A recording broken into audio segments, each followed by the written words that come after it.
오늘 말씀은 예레미야 34장 1절에서 14절입니다.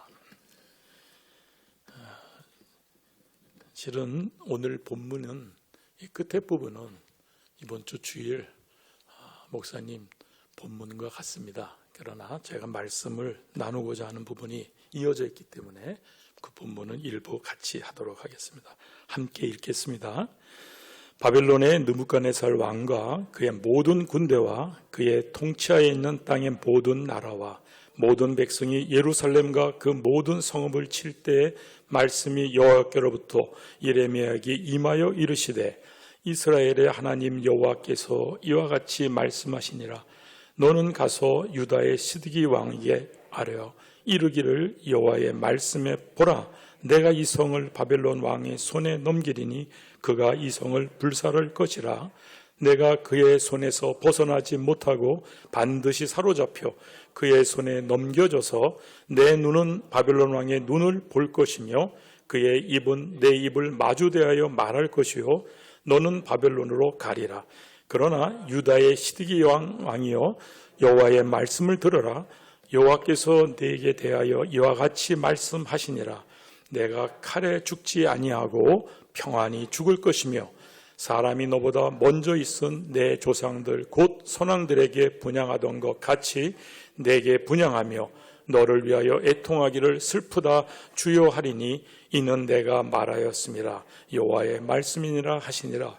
선지자 예레미야가 이 모든 말씀을 예루살렘에서 유다의 시드기 왕에게 아뢰니라. 그때에 바벨론의 왕의 군대가 예루살렘과 유다의 남은 모든 성읍들을 쳤으니 곧 라기스와 아세가라 유다의 견고한 성읍 중에 이것들만 남았음이더라. 시드기야 왕이 예루살렘에 있는 모든 백성과 한 가지로 하나님 앞에서 계약을 맺고 자유를 선포한 후에 여호와께로부터 말씀이 예레미야에게 임하니라. 그 계약은 사람마다 각기 히브리 남녀 노비를 놓아 자유롭게 하고 그의 동족 유다인을 종으로 삼지 못하게 한 것이라. 이 계약에 가담한 고관들과 모든 백성이 각기 노비를 자유롭게 하고 다시는 종을 삼지 말라 함을 듣고 순복하여 놓았더니 후에 그들의 뜻이 변하여 자유를 주었던 노비를 끌어다가 복종시켜 다시 노비로 삼았더라. 아멘. 오늘 제목은 항복해야 하는 백성입니다. 항복해야 하는 백성. 아까 여러분 찬송 중에 우리가 이 몸의 소망은 무언가 했습니다. 근데 우리 주 예수 반석 위에 서는 것밖에 없는데 실은 항복의 의미를 오늘 말씀을 통해서 한번 여러분들이 상고하고 깊은 은혜가 되기를 진심으로 바랍니다. 이렇게 뵙게 돼서 참 기쁘고 반갑습니다. 실은 말씀을 갖고 예배 안에 만난다는 것은 가장 즐거운 일입니다. 그래서 이 늦은 시간에 힘든 시간에 모였지만 여기 모인 작은 무리지만 물론 또 영상을 통해서 드리는 예배 속에 참여한 분들이 말씀 안에서 깊은 은혜가 되기를 진심으로 바랍니다. 예레미야서는 우리가 말하는 역사서가 아닙니다. 그래서 어떻게 시대적 모든 기사 내용이 순서대로 되어 있지도 않고요. 또 말씀의 구조의 내용이 그렇게 논리적 구성으로 잘 전달되지도 않습니다. 선지자의 말을 하나님 말씀이 예탁된 대로 그대로 전하는 그 내용을 우리는 담아 기록된 것을 읽기 때문에 말씀을 이해하기가 쉽지 않습니다. 그렇기 때문에 비교 본문들을 통해서 이 말씀이 언제 있는지 상황을 이해한다는 것은 우리가 말씀을 이해하는 데 굉장히 중요합니다. 왜냐하면 1차 독자 그 시대에 이 말씀을 나눠주시고 기록해 하신 하나님의 의도를 알기 위해서는 정확한 그러한 시기적 상황을 아는 건 중요합니다. 오늘 우리가 읽은 말씀 1장에 보면은 1절에 보면 이렇습니다. 바벨론의 느부갓네살 왕이 성읍을 칠 때 이런 용어가 나옵니다. 우리가 이미 6년 전에도 예레미야를 공부했어요. 제가 다 보니까 공부했습니다. 작년에도 예레미야서를 전반적으로 공부했습니다. 지금 2개월을 통해서 이미 묵상에 들어가고 많은 공부가 됐습니다. 그래서 우리 머릿속에 지난주도 침략에 대한 바벨론 침략을 보면 금방 학습이 잘 돼 있죠. 몇 번이죠? 도표가 이렇게 목사님이 그려주셨는데 1차, 2차, 3차 이렇게 보통 통상 3차의 침략이 있었다 그럽니다. 그러면 이건 언제일까요? 그런데 2절에 보면 시드기야 왕이 나니까 금방 이건 거의 마지막 때지 이렇게 생각할 수 있습니다. 그런데 조금 전 말씀드린 것 보면 선지서기 때문에 32장에도 같은 내용이 있고요. 34장 오늘 여기도 있고요. 39장에도 가 있습니다. 똑같은 내용들이 표현되어 있어요. 과연 이게 언젠가 한번 우리가 정확히 알 필요가 있습니다. 비교 본문으로서 어떻게 보면 역사서인 예레미야, 물론 뒤에 나중에 보겠지만 32장 앞에 보면 이런 내용이 있어요. 똑같은 내용이 기록되어 있는데요. 내가 이 성을 바벨론 왕의 손에 넘기리니 그러면서 되어 있습니다. 똑같이 우리가 아는 대로 갈대아인의 손에 벗어나지 못하게 하겠고 반드시 바벨론 왕에게 넘겨진 바 되리라. 그리고 입과 입이, 눈과 눈이 이렇게 합니다. 그래서 바벨론에 가리라. 여기서는 끌어가리라 그랬는데요. 가리라고 또 나왔어. 다행스러운 것은 32장 1절에 바로 윗절에는 시기가 적혀져 있습니다. 시드기야 왕 열째해 이렇게 되어 있습니다. 우리가 이미 역사로서 기록되어 있는 실제 사실이기 때문에 586년 이렇게 우리가 알고 있지 않습니까? 그러다 보니까 역사라면은 이거는 금방 숫자가 계산되면 587년이겠구나. 이해가 되죠. 그러면 멸망 직전이구나 이제 우리가 상상합니다. 이 말씀을 듣는 사람들은 멸망 직전에서 우리는 멸망을 이미 알고 있기 때문에 절체절명의 시기다, 위기의 상이다 말하고 하지만 그 사람들은 전혀 그런 생각 없어요. 침략을 받았기 때문에 어려움은 돼 있겠지만은 이것이 멸망할 거라고는 지금 생각지 않는 상황의 독자들일 것입니다. 그런데 바벨론 왕이 우리가 보통 6.25를 1950년 6월 25일이지 않습니까? 근데 전쟁이 끝난 거는 53년이죠. 그렇게 되면 전쟁이 3년 동안 북한에서 남한을 쳤다라고 할 때 표현하고 같습니다. 그러면 전쟁이 기간이 있지 않습니까? 정확한 연도를 우리가 알 수 있는 것이 또 다른 비교 본문이 있습니다. 예레미야 39장이 이렇게 되어 있습니다. 유다의 시드기야 왕이 제9년 열째 달에 그러면서 예루살렘을 에워싼 날의 시간을 분명하게 합니다. 그리고서 치돈이라는 치돈이의 의미를 해석하기를 함락이라는 말로 해서 11년 때 이렇게 되어 있습니다. 그러면 이것은 횟수로는 3년 전이 되는 거죠. 역사하면 그렇게 되죠. 그런데 뭐가 되어 있냐면 그 시간의 기간 동안에 뭐 했을까요? 보통 1년 반 걸렸다랍니다. 높은 예루살렘 성 산지에 있는 예루살렘을 침략하기 위해서는 영화에서 보면은 흙을 막 쌓아 올라가지 않습니까? 그래서 동등한 위치에 됐을 때 나무 판대기를 놓고 넘어가는 그런 장면들, 그러한 토성을 쌓는 시간이 1년 반이라고 합니다. 그렇다면 만 3년이 아닌 시기가 성경에 그대로 기록되어 있습니다. 내용을 보면 그렇습니다. 시드기야 제9년 열째 달에 바벨론 왕 느부갓네살이 와서 예루살렘 치러 왔을 때 성에 대해 진을 치고 주위에 토성을 쌓다 그랬습니다. 이 시기는 우리가 보면 토성을 쌓고 에워싸는 시점으로부터 본다면 588년이 되겠구나. 아까처럼 함락을 얘기하기 직전이면 587년이 되겠구나. 멸망을 완료한 것은 586년이구나. 우리가 이제 머릿속에 됩니다. 이 사람들의 위기의식은 점점 다녀왔다고 봅니다. 결론적으로는 이 예언의 시기는 멸망 직전에 있는 상황인 것을 우리는 먼저 전제로 깔고 알고 있습니다. 자, 첫 번째 말씀이 그런데 어떻게 임했나 봅니다. 예레미야에게 임하였다라는 임하다는 것, 임하는 거 하면 우리 보통 어르신들은 강림이라는 단어를 우리는 옛날에 많이 썼거든요. 그렇죠?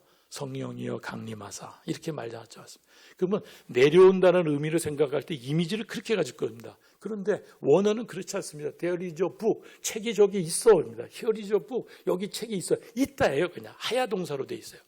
그러니까 우리가 상상은 우리의 언어는 그렇게 표했지만 하나님의 말씀이 예레미야에게 있는 겁니다. 어떻게 있는지 말씀으로 우리한테 드러나서 선포하는 것으로 있는 것을 기록을 그렇게 해놨습니다. 그런데 그 내용은 좀 아까 우리가 읽었습니다.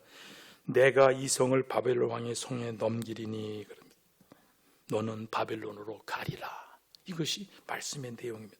그런데 이렇게 선포된 예언이 예언으로서 성취됐느냐 안 됐느냐를 확인하는 게 묵상의 시작 아닐까요? 그래서 역사서를 한번 확인해 보겠습니다. 열왕기하 25장입니다. 느부갓네살의 모든 군대가 예루살렘 성을 치러 왔다고 말합니다. 그러면서 시드기야 9년에서 11년까지 포위했고 갈대아 군대가 왕을 붙잡아 바벨론으로 끌어가서 신문하였다. 이 갈대라는 의미는 실은 유브라테스강 그쪽 지역, 남쪽 지역으로서 갈대아 이렇게 얘기할 때는 바벨론에 대한 호칭을 시작하는 겁니다. 공용어, 통용어로 쓴 겁니다. 그런 같은 말입니다. 바벨론 왕입니다. 그의 눈앞에 아들들을 죽이고 두 눈을 빼서 그 다음에 바벨론. 이것이 우리가 아는 역사서의 기록엔 그대로 기록되어 있어요. 그러니까 예언이 그대로 기록되어 있는 겁니다. 이제 사실 확인을 했습니다. 또한 볼까요?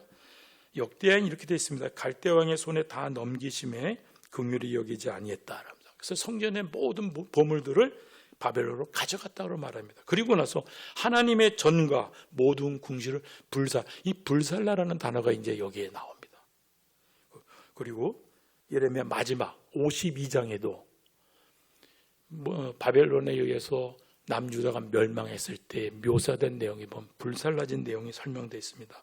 어전이니까 아마 어떤 친위대장 같습니다. 바벨론과 느부갓네살의 친위대장 사령관 느부사라단이 왔습니다. 그가 한 일은 여호와의 성전과 왕궁과 예루살렘의 모든 집이 하면 모든 건물이 다 포함됐을 것 같은데 하나 더 붙입니다. 고관들의 집까지 불살랐다는 여기도 불살랐다라고 됩니다. 이 불살랐다 샤라브 바이시라는 부분에 대해서 왜 이 단어가 계속 반복됐을까? 우리 한번 묵상할 필요가 있지 않겠습니까? 이 단어를 예레미야에서 찾아보면은 이럴 때 기록되어 있습니다. 우리가 이미 공부한 요야김 왕 때 얘기입니다. 요야김 왕 때에서 예레미야가 구존으로 말하는 것 바로 이렇게 다 적어서 보여주고 읽어줬습니다. 그때 듣기 싫은 소리가 되니까 뺏어서 불살랐습니다. 불살라 버렸을 때 이 단어입니다. 셔라바이스 그대로 나와 있습니다. 그리고 이미 7장에 기록된 인신제사 드리는 몰렉에게 인신제사 드립니다. 아이들을 불태워 죽일 때의 그 단어도 바로 셔라바이스입니다. 근데 이보다 더한 일이 있습니다. 32장에 보면은 성과 집 곧 지붕에서 바알에게 분향했다. 지금 목사님이 설교하셨던 말씀들, 성경 공부했던 단어들이 다 떠오르지 않습니까? 지붕 꼭대기에서 바알한테 분향했습니다. 불태웠던 겁니다. 이것에 대해서 하나님께서 하나님에 대해서 노염이 일으켜졌고 분이 하나님의 마음에 노염이 일으켜졌고 분이 바알의 제사 드릴 때 썼던 단어입니다. 하나님께서 어쩌면 똑같이 완전한 징벌을 표시해 주시는 단어가 아닌지 모르겠습니다. 그렇게 저는 묵상이 됐습니다. 그런데 이러한 하나님의 말씀 뒤에 두 번째 말씀이 나옵니다. 그러나 유다 시드기 왕이여 내가 칼에 죽지 않고 평안히 죽을 거다. 이 그러나는 아카라는 건데 우리 단어로는 그러나 하니까 반어적인 이 상황의 반대적인 얘기를 설명하는 어떻게 보면 부사겠지만 실질적으로 좀 정확히 원어상의 의미를 보면은 이분도라 그럴까요? 어떻게 보면은 그러나보다는 더 확실하게 그런데 더 확실하게 너는 말이야. 콕 집어서 지금 얘기하는 거다. 다 멸망할지라도 너는 말이야. 평안히 죽을 거야. 이렇게 얘기했습니다. 이것도 우리는 예언이기 때문에 사실 확인을 한번 해야 될 겁니다. 그러면서 7절에 보면은 그때 성이 예루살렘과 라기스와 아세가라 이렇게 나옵니다. 이 성을 굳이 밝힌 이유는 뭘까요? 지금 이렇게 뒤에 후대에 저희들에게 이런 예언이 사실이야라고 할 때 확인할 수 있는 하나의 지표 같은 일입니다. 고고학적으로 증명되고 있는 이 성들입니다. 한번 확인해 보겠습니다. 선포된 말씀이 이루어진 것을 확인하는데 똑같이 역사서 열왕기하 52장에 보면 이렇습니다. 시드기야의 두 눈을 빼고 노사슬로 그를 결박하여 바벨론 왕이 그를 바벨론으로 끌고 가서 그날 죽는 날까지 옥에 가다. 칼에 죽지 않고 옥에서 죽은 것을 편안한 죽음이라고 얘기하고 있습니다. 모든 걸 다 봤고요. 계속해서 어떻게 보면 후회도 될 거예요. 왜 이랬을까? 내가 예레미야의 선지자의 말을 들었을까? 그런데 죽을 때까지 옥에 가두었다 분명히 되어 있습니다. 실은 라기스와 아세가 성에 대해서는 르호보암이 어떻게 보면은 나라를 잘 보존하기 위한 방법으로 15개의 성읍, 요새를 지었습니다. 북쪽으로부터 남쪽 이르기까지 5개의 골짜기가 있었다고 말합니다. 이 부분들은 남쪽에 있는 골짜기에 있는 요새들입니다. 이 요새들에게 견고하게 이익을 주는데, 실질적으로는 오른쪽, 여러분들 지도에 보는 지중해로부터는 해변가니까 낮습니다. 오른쪽은 예루살렘 성이 있는 산지들입니다. 산지로 올라가는 길목을 지키는 요새들입니다. 그런 면에서의 역할들. 그런데 이러한 라기스와 아세가 다 멸망했지만 이 세 성은 마지막까지 버티고 있었던 겁니다. 그런데 남유다 멸망할 때 이 성도 다 고고학적으로 이것이 증명되고 발굴됐던 것들이 드러났습니다. 자, 그런데 특이한 내용이 있습니다. 이 위에 있는 8절에서 11절 말씀입니다. 바벨론에 포위돼서 이제 국가가 망하고 우리가 잘 아는 기근이 왔습니다. 이 기근 때문에 시드기야 왕이 도망가서 잡힘으로써 남유다는 멸망합니다. 기근이 심해지는 그러한 상황입니다. 굉장히 어수선하겠죠. 그런데 이 모든 흐름과 조금 안 맞는 생뚱맞은 상황이 벌어집니다. 시드기야 왕이 예루살렘에 있는 모든 백성과 한 가지로 하나님 앞에서 계약을 맺고 자유를 선포하였다라고 나옵니다. 하나님이 원해서 말한 것도 아니겠죠.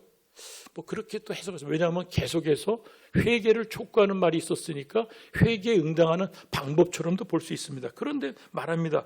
9절에는 그 계약의 내용이 뭔가를 설명해 줍니다. 사람마다 각기 히브리 남녀노비, 이거는 유대인을 말하는 겁니다. 또 자유롭게 하고 그의 동족 유대인을 종을 삼지 못하게 하더라. 이 내용이 계약의 내용을 왕이 선포하고 또 모든 고관과 백성이 따랐다라고 10절에 나옵니다. 그리고서 이어서 11절에는 후에 그들의 뜻이 변하여 이렇게 말합니다. 그래서 노비를 끌어다 복종시켜 다시 노비를 삼았다 말합니다. 제가 이 본문을 지금 여러분한테 읽어주면서 안 읽은 내용이 있어요. 선포한 후에 여호와께로부터 말씀이 예레미야에게 임했다. 선포한 후에 된 겁니다. 근데 지금 9절, 10절, 11절에는 여호와의 말씀이 지금 없어요. 이것은 사실만 기록한 겁니다. 8절부터 11절까지. 그러면 우리가 오늘 본문을 읽지 않은 12절에서 22절까지가 여호와의 말씀의 내용입니다. 지금 노비를 풀어준 후에 여호와의 말씀이 임했는데 그 내용은 지금 10부터 뛰어넘어서 12절부터 됐습니다. 12절을 제가 간단히 12절부터 22절까지 요약해놨습니다. 이렇습니다. 예레미야에게 말씀이 임했는데요, 세 가지로 여호와께서 말씀해 주셔서 예레미야가 지금 말하는 겁니다. 첫째는 이렇습니다. 동족을 노비로 삼지 말 것과 그럼에도 팔렸거든 그러면 7년이라는 해에 놓아주라. 이것이 내가 출애굽 때에 나와 맺은 언약 아니냐? 이것을 지금 하나님께서 상기시켜 주는 겁니다. 왜일까요? 지금 노비를 풀어주는 행위를 한 것에 대해서 하나님이 즉각 반응하신 겁니다. 너 노비 풀어준 거 내가 알겠는데 그거 하지 말았어야 되는 걸 니네 했던 거야. 나의 언약은 그거 아니었니? 지금 상기시켰습니다. 그리고 두 번째는 이렇습니다.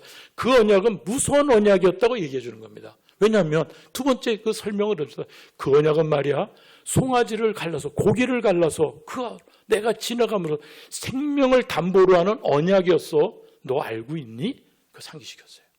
마지막입니다. 마지막이 좀 독특합니다. 이 언약을 어긴 모든 백성. 이상하지 않습니까? 지금 예언인데요. 어긴 이렇게 돼서 어긴. 그렇죠? 한국말로 통했지만 원어도 그렇습니다. 그냥 그대로 예언되는 거기 때문에 그대로 설명되어 있는 겁니다. 모든 백성과 시드기야 왕과 고관들을 너희에게서 떠난. 이것도 좀 이상하죠? 지금 에워쌌다 그러고 이 설명 속에는 떠난 내용이 없어요. 근데 떠난 데 있어요. 그 노비를 풀어준 주께 말씀한 예언의 말씀인데 지금 보면은 언약도 어겼고 떠난 바벨론 왕과 군대의 손에 넘길 거고 그들로 하여금 다시 오게 해서 쳐서 빼앗아 불사르게 할 것이다. 이렇게 되면 3차가 아니고 좀 4차가 되겠죠? 침략이 좀 떠났다가 지금 다시 왔어요. 뭐 전술적으로 떠났다면 뭐 크게 보면 3차로 합니다. 이건 중요하지 않습니다. 떠나간 상황이 지금 기록되어 있습니다. 이 부분을 한번 확인하고서 말씀을 묵상하도록 하겠습니다. 첫 번째, 하나님의 말씀이 왜 이 말씀을 했는가? 이것은 하나님의 뜻에 대한 하나의 설명 같습니다. 저는 이 본문을 읽으면서 협동 목사이기 때문에 설교의 기회가 많지 않습니다. 그래서 제가 2달 동안에 금요 설교를 2번 하게 돼 있는데, 예레미야 설교, 그래서 예레미야를 한 번 설교해야 되는 상황에서 이것이 오늘 매일 성결 금요일 기도입니다. 그러니까 아마 이게 월요일이나 어떻게 묵상돼야 될 본문인 것으로 제가 알고 있습니다. 그런데 아무튼 이 본문을 갖고 예레미야 전체를 나눠드리는 것이 제가 묵상할 때 할 수 없는 방법 같습니다. 그래서 여러분들한테 이 말씀을 같이 나누고자 합니다. 너희는 50년째 해에, 여러분들 우리가 알려는 77이 49 플러스 1입니다. 안식년. 이때는 레위기 25장은 신년과 안식년을 설명하고 있는 겁니다. 신해산 언약 뒤에 율법과 규례를 자세하게, 성막에 대해서도 음식법에 대해서 막 얘기될 때 안식년과 또 신년에 대한 설명이 닮을 때 지금 말씀한 겁니다. 그 얘기의 요지는 뭐냐? 모든 주민을 자유를 공포하고 이 해는 신년이기 때문에 그때는 다 돌아가게 하라, 이렇게. 그러면서 한 가지 더 강화시킨 말씀입니다. 내 형제가 가난하게 되어 내게 몸이 팔리거든 너한테 종으로 왔거든 합니다. 그를 종으로 부리지 마라. 형제를 종으로 부리지 마라. 그는 품꾼이나 동거인처럼 섬겨라라고 좀 돼 있는 거예요. 그리고 희년 때 그들 역시 가족과 더불어 돌아가게 하라. 이것이 약속의 말, 언약의 얘기입니다. 이 내용을 상기신 겁니다. 그러면 아까 9절에 있는 내용을 부연해서 분명하게 하나님은 말씀해 주셨습니다. 두 번째 하나님의 말씀은 이렇습니다. 송아지를 둘로 쪼개고 그 사이로 지나가 맺은 언약이라 밝힌 이유는 하나님이 이 언약의 책임에 대한 부분을 엄중하게 설명해 주고 있습니다. 이 내용은 이렇습니다. 여호와께서 그에게 이르시되, 이거는 아브라함입니다. 우리가 아브라함에게 12장에 보면은 창세기 12장에 보면 그렇지 않습니까? 네 아비 집을 떠나서 내가 일러줄 땅으로 가라. 그러고 나서 어마어마한 축복의 약속을 일방적으로 해주십니다. 그때는 이러한 언약식이라는 개념이 없어요. 일방적으로 언약해줘. 우리가 아브라함 언약하면 12장을 말합니다. 그때는 이런 언약식이 없어요. 그런데 15장을 갔을 때는 이 내용을 분명하게 합니다. 그러면서 땅에 대한 축복을 구체적으로 합니다. 이때 설명한 겁니다. 네가 할 일이 있어. 그런데 말씀하는 겁니다. 3년 된 암소, 3년 된 암염소, 3년 된 순양, 산비둘기와 집비둘기 새끼를 가져다가. 그래서 새들은 너무 작으니까 자르는 게 없어요. 근데 큰 짐승들은 다 반을 자릅니다. 그렇게 벌려놨습니다. 이제 밤이 됐습니다. 하나님이 말씀하십니다. 그런데 그 밤에 말합니다. 해가 져서 어두울 때 연기나는 화로가 지나갈 것이고 타는 횃불이 쪼갠 사이로 지나가는, 이곳으로 인해서 말씀하시는 여호와께서 아브라함과 더불어 언약을 세웠다라고 하십니다. 어떻게 보면은 작성문 다 써놓고요, 마지막 도장 짓는, 사인하는, 확증시키는, 이것도 뭐 퍼포먼스가 지금 일어난 겁니다. 이 부분을 그러면 이것이 뭐랍니까? 우리가 현대 와서 이걸 해석하기를, 그래서 제사 지낼 때 단에 양동이로 반은 제단에, 반은 제사를 받는 사람들이 뿌렸다. 왜 그럴까요? 양쪽에 피에 대한 책임을 묻는 것을 퍼포먼스가 분명히 나온 거죠. 똑같습니다. 갈른 거. 요 제사법 전에는 이렇게 지나간 거로서 언약을 했다면 제사 행위는 그렇게 드렸던 겁니다. 생명을 담보로 하는 그러한 부분이었습니다. 자, 이 부분이 왜 나왔을까? 우리 지금 이제 상고해야 되는 겁니다. 실질적으로 시드기야 왕이 왜 노비들을 풀어줬는 얘기를 뜬금없이 했을까? 내용 없어요. 임의롭게 노비를 자유선포를 했고요. 그 후에 뜻을 바꾸어서 다시 노비화했습니다. 내용은 없어요. 근데 추정해 볼 수는 있습니다. 어떤 추정을 할까요? 우리가 좀 성경에 있는 걸로 보면은 야곱이 장자권 갖고 축복을 다 얻은 후에, 그렇죠? 그러고 나서 에서 형을 만날 때 그 무서움을 견디지 못해서 모든 걸 앞세워서 보내지 않습니까? 마음을 환심을 사기 위한 거 아니었습니까? 기억나시죠? 똑같은 것 아닐까 생각해 봅니다. 지금껏 그러지 말아야 할 일을 저지르고 있는데 이 부분에 대해서는 모든 사람들이 그렇게 한 겁니다. 모든 사람들이. 형제를 노비로 삼고 있었던 겁니다. 그런데 이 위기 상황에서 하나님의 말씀이 뭐 상고됐을까요? 뭐 그렇다면은 상고됐다고 우리는 추정해 볼 수 있습니다. 하나님의 은총을 바라서 하나님의 법을 지키고자 일방적으로 선언했다 볼 수. 그런데 금방 바뀌었어요. 그렇지 않다는 해석을 할 수 있겠죠. 뭘까요? 전통 속에 기근이 계속 많았다 그랬거든요. 기근을 전제로 한다면은 내가 거리는 식솔에 대한 책임을 지지 않기 위한 방법이 됐었지 않을까도 생각해 볼 수 있죠. 본인이 거느린 노비까지 내가 책임져 먹이는 부담을 덜기 위해서 했을 수도 있다. 그런데요, 이렇게까지 추정했음에도 불구하고 또 한 번, 그런데 전쟁 중에 이 큰 정책의 변화를 한다는 건 쉬운 일이 아니지 않습니까? 지금 다 에워싸 둘러쌌어 꼼짝달싹 못하는데 왕이 자기가 갖고 있는 재산을 놔주는 일을 선포한 겁니다. 다 내놔줘라. 이렇게 얘기할 때 저항하는 사람들이 있을 거 아닙니까? 혼란스러워질 수 있지 않을까요? 그럼에도 불구하고 놓아줬습니다. 내용은 없어요. 그렇다면 이것이 우리의 전선에 영향을 주지 않아야 되는 그런 상황을 이해할. 그러면 아까 말한 바벨론의 군대가 떠나갔던 상황이 맞는 거겠죠. 그러다 보니까 그것이 증명되어 있어요. 내용을 볼까요? 세 번째 말씀입니다. 떠난 바벨론에 왔는 군대가 다시 오게 되는 겁니다. 바로의 군대가 애굽에서 나오매. 이상하죠? 바로의 군대가 애굽에서 나오매. 무슨 얘기일까요? 애굽의 군대입니다. 바로의 군대는. 근데 애굽에서 나왔다는 건 뭡니까? 지금 어디로 향하는 겁니까? 바벨론에 대해 대항하러 오는 겁니다. 그러면 시드기야 왕이 지금 왜 바벨론의 침략을 받을까요? 시드기야 왕은 반바벨론 정책을 썼던 거거든요. 계속해서 반바벨론 정책을 써요. 그래서 계속 침략을 받고 분봉왕으로 세워주고 종을 받던 바벨론이 그것에 대해서 거절이 일어날 때 다시 침략 오고요. 다시 죽이거나 끌고 가죠. 또 세워놓습니다. 세워나왔을 때 시드기야 왕도 바벨론이 세웠다라고 되어 있어요. 근데 반바벨론 하니까 왔습니다. 그런데 애굽에 요청을 한 거죠. 이 정책에서는 맞는 거예요. 오매 갈대아니 그 소문을 듣고 예루살렘에서 떠났더라 기록되어 있어요. 우리가 얘기하는 이 말씀에는 그렇습니다. 그 다음에 마지막 11절에는 그렇습니다. 두려웠다까지 표현되어 있습니다. 바로의 군대를 두려워하여 예루살렘을 떠난 굉장히 절묘한 상황이 지금 벌어진 겁니다.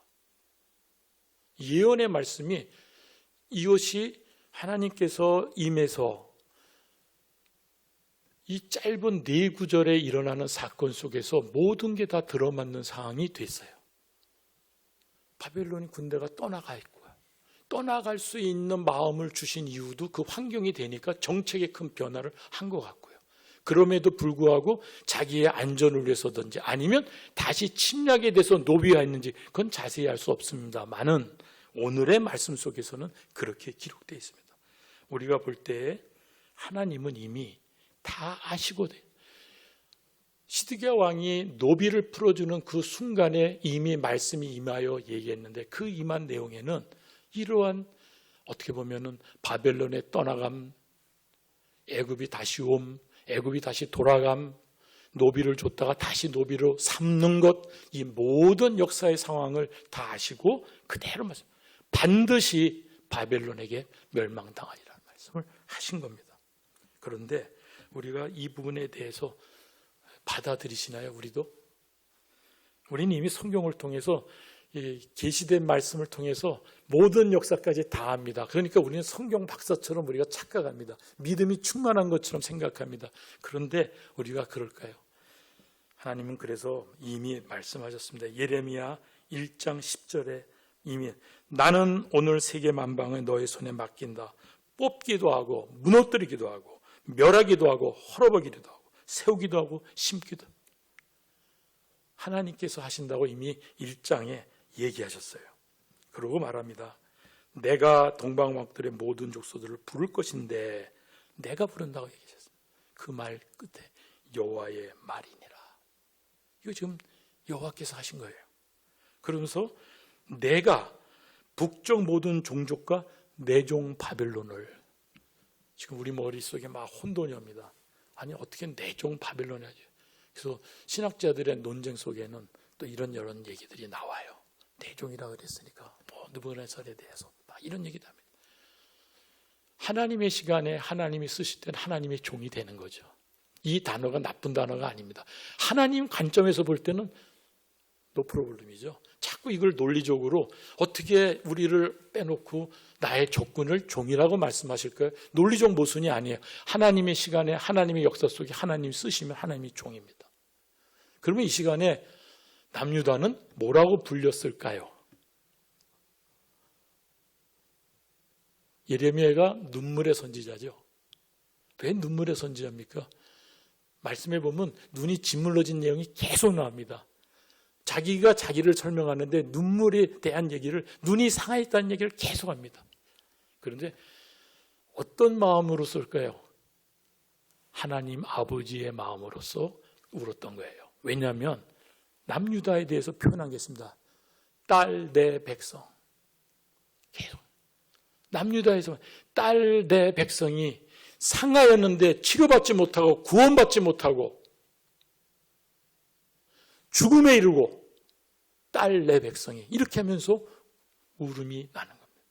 하나님의 마음 속에는 내 종보다 더한 자식으로 되어 있습니다. 이때는 우리가 이 부분에 대해서 생각해 볼 필요가 있습니다. 그리고 말씀하십니다. 마지막에 내가 내 종 바벨론 왕 느부갓네살의 손에 들짐승들에게 그에게 주어서 섬기게까지 하겠다라고 말씀. 이것이 하나님의 말씀입니다. 자, 그렇다면은 우리가 예레미야의 말씀에 오늘 남유다의 멸망의 직전의 예언 속에서 우리가 34장을 전체를 봤을 때 하나님에 대한 올바른 지식을 알아야 된다면, 첫째, 예레미야 당시 열망의 흥망성쇠는 역사나 우리 인생의 삶은 하나님이 직접 주관하신다는 것을 우리가 알아야 됩니다. 지금 이 시간에 우리가 우리의 삶도 그렇게 고백해야 된다고 봅니다. 만약에 이 부분을 놓친다면 시드기야 왕처럼 자행자재하는 거 아닐까요? 우리가 순간순간에 이 부분의 고백을 전제해야 될 겁니다. 두 번째 말씀입니다. 우리가 예레미야 52장을 전체를 보면 이렇게 구분될 수 있습니다. 1장의 소명에 대한 말씀입니다. 환상의 2개.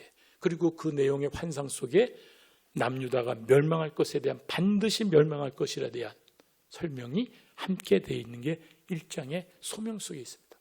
52장은 남유다가 멸망돼서 바벨론에 끌려간 이후의 내용들의 상황 설명에 역사적 기록 같은 팩트가 기록되어 있습니다. 그러면 가운데 있는 모든 것은 예언의 말씀입니다. 근데 예언이 어떤 내용일까요? 심판에 대한 내용입니다. 1장부터 계속해서 심판의 내용입니다. 끊는 불가마가 북쪽에서 기울어진 것으로 했어요. 그것입니다. 반드시 이 부분입니다. 그리고 항복하라는 내용이 뒤에서 나올 것 같습니까? 아닙니다. 항복하라는 1장부터 나옵니다. 받아들여라, 항복하라, 순종하라. 그리고 마지막에 회복에 대한 얘기가 써 있습니다. 회복도 1장 19절부터 그렇게 되어 있습니다. 그러면 예언의 말씀은 그냥 하나의 체계를 갖고 있습니다. 멸망할 것이야. 근데 얘기가 있습니다. 항복하는 거야. 그것에 대해서 답을 줍니다. 70년이야. 70년만 항복하는 거예요. 그리고 인류 역사의 모든 미래를 얘기하는 새 언약으로 31장에 같이 얘기해 주시는 겁니다. 그것의 항복의 의미를 얘기합니다. 그러면서 회복을 분명히 얘기해요. 항복하는 순간 회복의 시작이 이미 예언에 들어와 있습니다. 이것이 예레미야의 말씀입니다. 그러다 보니까 이런 내용이 있습니다. 우리가 환상을 보면은 살구나무, 넌 뭘 봤니? 살구나무를 봤습니다. 내가 그렇게 반드시, 좀 우리 이해 안 가죠? 근데 그 이유가 있어요. 살구나무의 원어는 우리가 샤케드라는 말 씁니다. 샤케드. 그런데 반드시 지켜 행한다. 샤카드입니다. 모음이 없는 자음만 있는 개념으로서의 원어에는 똑같아요. 하나님이 환상 속에 살구나무를 보여주면서 이렇게 반드시, 이렇게 1장에 얘기했습니다. 그러고 나서 원하시는 것이 뭡니까? 나가서 항복하는 자는 살 것이다. 그러면서 너희는 항복해서 집을 짓고 거기에 살며 텃밭을 만들고 그 열매를 먹으라. 이거 좀 안 맞는, 항복한 사람이 노예처럼 살지요. 어떻게 이렇게 편하게 일상의 삶을 살까요? 우리가 아는 다니엘을 생각해요. 다니엘의 세 친구. 1차 때 끌려간 다니엘이 어떻게 살았습니까? 느부갓네살과 대화하며 삽니다. 대화하며. 존중받으며 삽니다. 항복이 우리의 상상 속에 있는 겁니다. 우리가 항복에 대한 생각을 좀 다시 생각해 봐야 될 것입니다. 결국은 항복하는 자는 살고 자기의 목숨을 건진다라는 거죠. 예레미야 52장 전체를 통해서 여호와 하나님이 남유다에게 얘기하는 얘기를 우리한테 생각한다면 항복하라면, 그럼 도대체 바벨론에게 항복하는 겁니까? 우리가 아까 이미 했잖아요. 바벨론은 내 종입니다. 하나님께 항복하는 거 아닐까요? 우리가 이 3단 논법을 놓치면 안 될 것 같습니다. 그냥 역사로만 읽는 게 아니라 하나님이 52장을 내내 얘기하신 것, 내가 행했던, 내 종을 통해서 했는데 항복하라, 내게 항복하라 그 뜻이죠. 내게 좀 항복하라, 이 말씀 아닐까요? 우리가 두 번째, 하나님에 대한 바른 지식을 가져야 될 것입니다.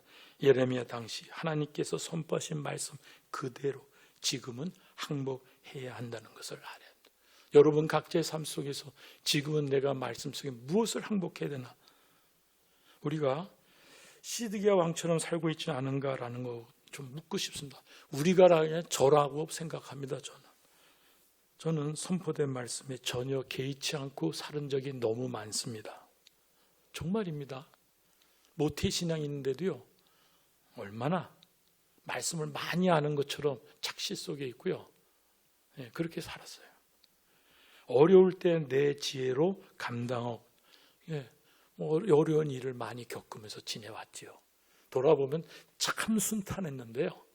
그런데도 어려운 일인데 그거 다 보면 내가 잘난 맛에 내가 아는 지혜와 내가 아는 어떤 인생에 살았던 경험, 보통 레퍼런스라 그러죠. 또 사회망을 통해서 내가 갖고 있는 나름대로의 역량을 갖고 살아왔다라고 분명히 얘기했을 겁니다.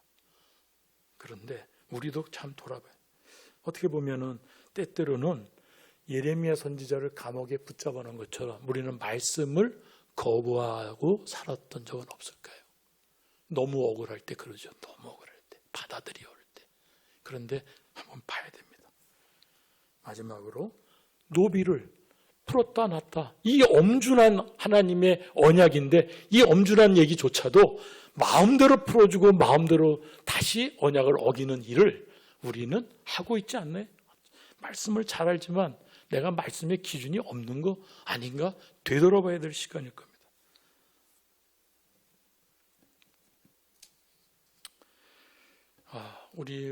제가 제목은 이렇게 제목을 정했거든요. 항복해야 하는 백성.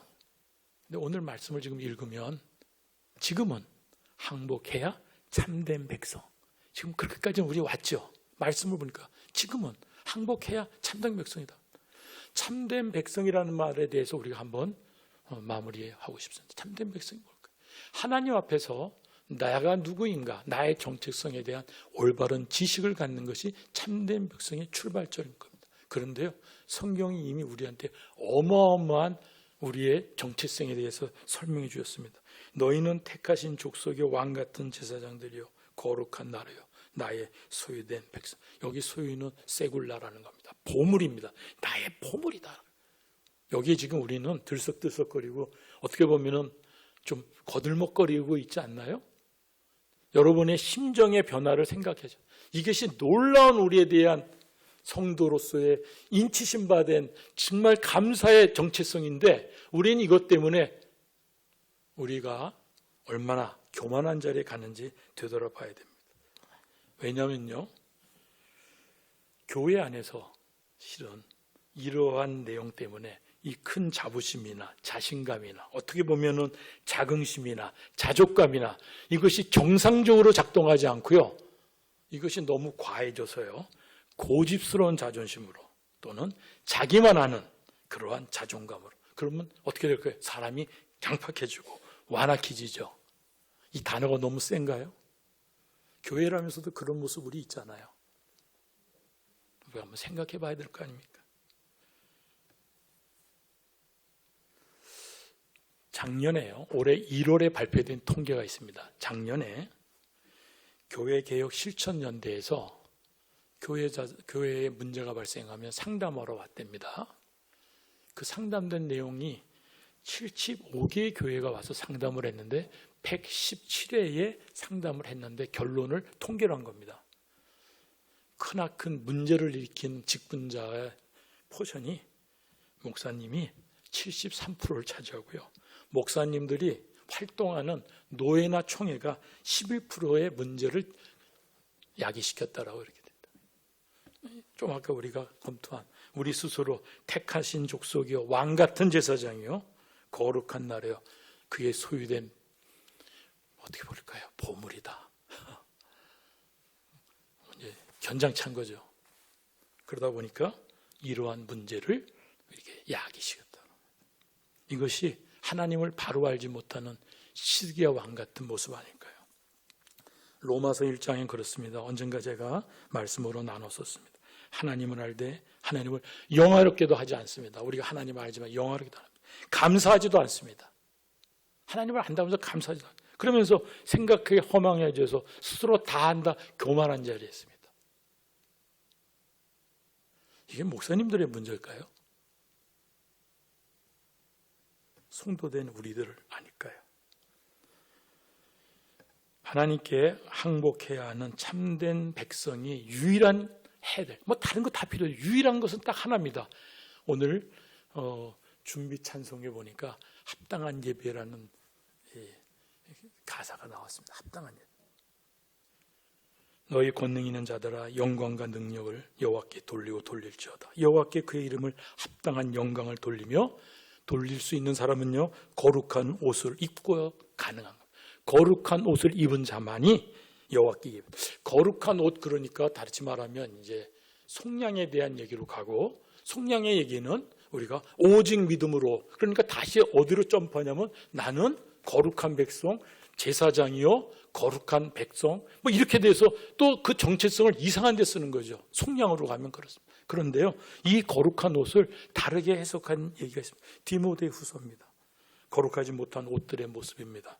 15가지인데요 여러분 저랑 같이 한번 또박또박 2절부터만 읽을까요? 사람들이 자기를 사랑하며 돈을 사랑하며 자랑하며 교만하며 비방하며 부모를 거역하며 감사하지 아니하며 거룩하지 아니하며 무정하며 원통함을 풀지 아니하며 모함하며 절제하지 못하며 사나우며 선한 것을 좋아하지 아니하며 배신하며 조급하며 자만하며 쾌락을 사랑하기를 하나님 사랑하는 것보다 더하며 경건의 모양은 있으나 경건의 능력은 부인하나.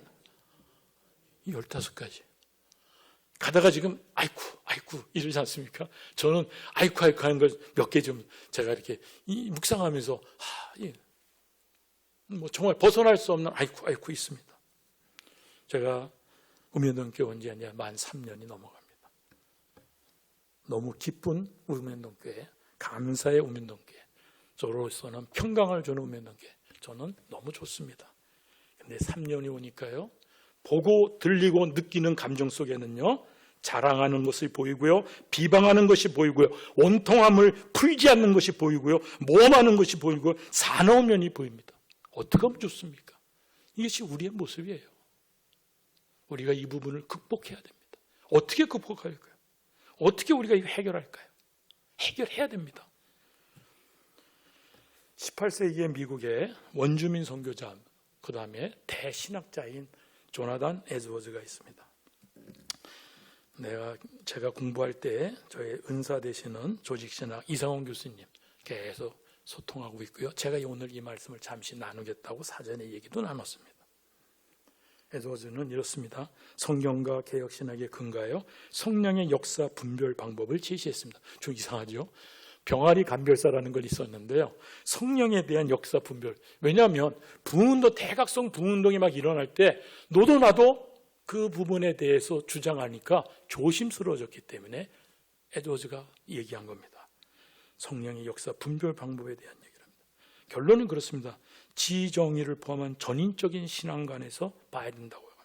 그러면서 1740년에 신앙감정론이라는 책을 냈는데 그 안에 보면 성령의 임재 여부를 어떻게 분별할 것인가에 집중하자 이렇게. 근데 첫 부분에 성령의 열매와 거룩한 감정들이라고 이렇게 표현합니다. 새로운 명제를 얘기했는데 정말 멋진 명제 같아요. 그래서 여러분들이 소개합니다. 참된 신앙은 true religion입니다. 참된 신앙은 그럽니다. 그러면서 대체로 in great part, 대체로 대부분에 있어서 어떤 경우도 봐도 대체로 대부분 그런 것 같아 라고 합니다. consist in 어디에 있냐면 이런 어디에 있냐면 얘기합니다. 거룩한 감정 안에 holy affection 거룩한 감정 안에 있는 것 이렇게 얘기합니다. 이거 굉장히 심리학도 포함되고요. 신학도 포함되고요. 철학도 포함되고요. 그런 영역의 내용입니다. 이 단어가 쉬운 단어는 아닙니다. 그럼에도 불구하고 합니다. 이 사람이 정의하기를 어펙션은 이렇게 얘기합니다. 보통 우리는 정서라는 말을 쓰지만 감정이라는 표현을 씁니다. 한 인간의 영혼을 구성하는 의지, will입니다. 의지입니다. 성향입니다. 나는 어떤 성향이 있어, 어떤 타입이야 이렇게 할 때 성향입니다. 이런 성향을 지닌 더 활기차고 감지할 수 있는 활동들, 눈에 보이는 것들입니다. 사람마다의 성향이 있으니까요. 그런 모습 속에 뭐를 하라고요? 거룩한 모습으로 나아가지 않는다면 참 신앙인이 아닐 것이야 라고 하는 것이 큰 명제로 에즈워즈 목사님이 제시한 거예요. 누가 우리를 시비를 하는 거 아닙니다. 당신은 불법한 사람 이런 얘기를 하는 게 아니라 성령 안에 충만히 우리가 거하려면 어떻게 할까요? 할 때 얘기합니다. 거룩한 감정 안에 있어야 되는데 거룩한 감정은 성령의 열매랑 같다라고 본다면 어떤 내용일까요? 화평과 오래 참음과 자비와 또 사랑과 희락과 자비의 형성과 충성과 온유와 절제 우리가 다 아는 9가지 열매를 어떻게 맺을 것인가 합니다. 이것이 내 의지로 맺는 것처럼 오해하면서 신학적 논쟁을 하면 감리교하고 잠깐 멀어지는 얘기를 하니까 뭐 그런 얘기 아니에요. 우리는 점점 신앙 안에서 가는데 이렇게 얘기합니다. 히브리서에서는 하나님의 말씀을 너에게 일러주고 너희를 인도하던 자들을 생각해야 돼요. 생각 없는 믿음은 위험한 믿음이에요. 가스라이팅 돼요. 플러팅 되는 겁니다. 말씀에 깊이 들어가야 됩니다. 그래서 생각하며 주의하여 보고 주의하여 보고 그러고 말합니다. 본받으라. 이 일에 우리는 평생 나가는 겁니다. 지금 여기 나오신 우리 모두 이러기 위해서 나온 겁니다. 그런데 이 부분에 대해서 뭐라고 말씀하냐면 만일 성령으로 살면 또한 성령으로 행할지니라. 이게 뭐죠?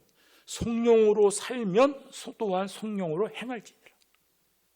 이것이 내 의지로 되는 문제가 아니라 성령 안에 은혜 안에 깊이 이것을 쫓아갈 때 성령 하나님이 우리를 붙들어 그것이 이렇게 설명되어 있어요. 디도서에 이렇게 씁니다. 그가 선한 일을 열심히 하는 자기 백성이 되게 하려 하심이라. 선한 일을 열심히 한다는 게 바로 이런 겁니다. 지금 거룩한 옷을 입기 위해서 선한 일을 열심히 하는 자로 그가 성령 하나님께서 우리를 그렇게 하려 하십니다. 우리 이걸 믿고 아멘입니다.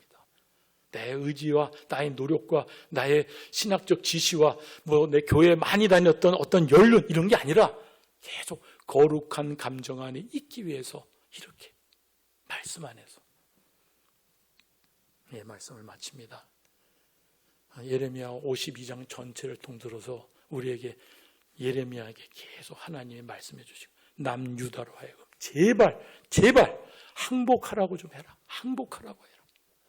알 수 없다. 이제 내 종을 좀 바꿔야겠어. 바벨론을 통해서 내가 너희들은 좀 내 딸이지만 좀 항복 좀 해줄래?